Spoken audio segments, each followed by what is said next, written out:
पालघर जिल्ह्यामध्ये मुसळधार पावसाचा कहर. पावसामुळे पालघरमधील अनेक रस्ते पाण्याखाली गेले. रस्ते जलमय झाले, त्यामुळे वाहतूक ठप्प झाली आहे. जनजीवन विस्कळीत झालंय. पालघर जिल्ह्यासाठी हवामान विभागाकडून आज रेड अलर्ट देण्यात आलेला आहे. मनोर बाजारपेठेतील मुख्य रस्त्यावर 1 ते 1.5 फुटापर्यंत पावसाचं पाणी हे साचलेलं आहे.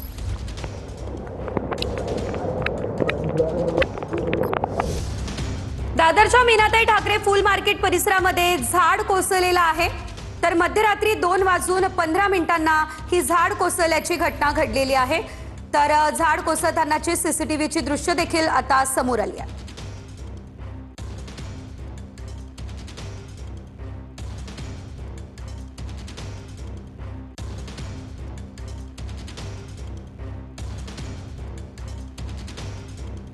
रात्रीच्या वेळेला घटना घडली म्हणून जीवितहानी झाली नाही.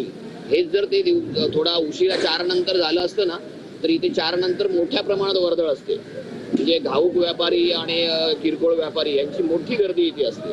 लोडिंग अनलोडिंग 12 नंतर चालू होतं, पण ते फ्रंट साईडला असतं, झाड बॅक साईडला पडलंय. तरी एक मनुष्य तिकडे माळ्यावर झोपलेला होता, तो थोडक्यात वाचलाय.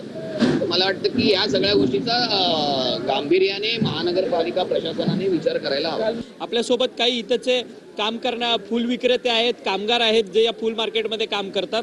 की कधीही संपूर्ण घटना घडली आणि किती मोठं तुमचं नुकसान झालेलं आहे या फुल मार्केटचं? लई नुकसान झालेलं. दरम्यान 2 ते 2.5 दरम्यान पडले होते आणि पुरा माळा पूर्ण पडलं तर लई नुकसान झालेलं आहे.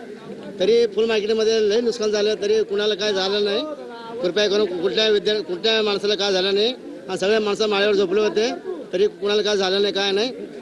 हे झाड हटवण्याकरता पालिकेला तुम्ही वारंवार पत्रव्यवहार केलेले का? हा, सांगितलं, पत्र झालेलं, सगळं सांगितलेलं, झाड स्टॅटमेंट केलेलं. ते